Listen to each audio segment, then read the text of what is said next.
की एक बड़ी अपडेट की कर लेंगे। सीबीआई ने मनीष सिसोदिया पर शिकंजा और ज्यादा कस दिया है। सीबीआई ने कोर्ट के समक्ष सप्लीमेंट्री चार्जशीट पेश की है। चार्जशीट में सिसोदिया पर गंभीर आरोप लगाए गए हैं। शराब घोटाला केस में सीबीआई ने मनीष सिसोदिया पर आपराधिक षड्यंत्र, धोखाधड़ी और भ्रष्टाचार निरोधक अधिनियम धारा के तहत आरोप पत्र दाखिल किया है। और इसी खबर पर और ज्यादा जानकारी के लिए हम रुक कर लेंगे, हमारे सहयोगी ओपी तिवारी भी जुड़ गए हैं। ओपी, इस सप्लीमेंट्री चार्जशीट में और क्या कुछ है और कितनी मुश्किलें मनीष सिसोदिया की बढ़ी?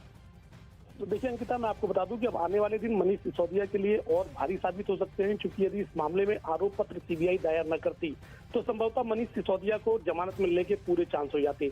लेकिन तय सीमा के भीतर ही केंद्रीय जांच ब्यूरो ने विभिन्न आपराधिक धाराओं के तहत अपनी चार्जशीट कोर्ट के सामने पेश कर दी है। इसमें मनीष सिसोदिया के अलावा 3 अन्य लोगों को भी आरोपी बनाया गया है और ये सारे के सारे आरोप, अंकिता मैं आपको बता दूं, बेहद गंभीर धाराओं के तहत आरोप पत्र दाखिल किया गया है। 120B यानी आपराधिक षड्यंत्र, 420 यानी धोखाधड़ी और 7 और 8 POC एक्ट यानी प्रिवेंशन ऑफ करप्शन एक्ट के तहत ये आरोप पत्र दाखिल किया गया है।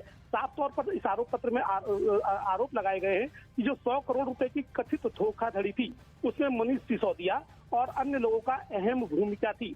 साथ ही सीबीआई ने इसके पहले यह आरोप भी लगाया था कि इस मामले में जनवरी 2021 की कैबिनेट नोट की एक फाइल भी गायब है। इन तमाम आधारों मुद्दों को लेकर अब सीबीआई ने अपना आरोप पत्र पेश कर दिया और आने वाले दिन मनीष सिसोदिया के लिए काफी भारी साबित हो सकते हैं। बहुत शुक्रिया ओपी आपका।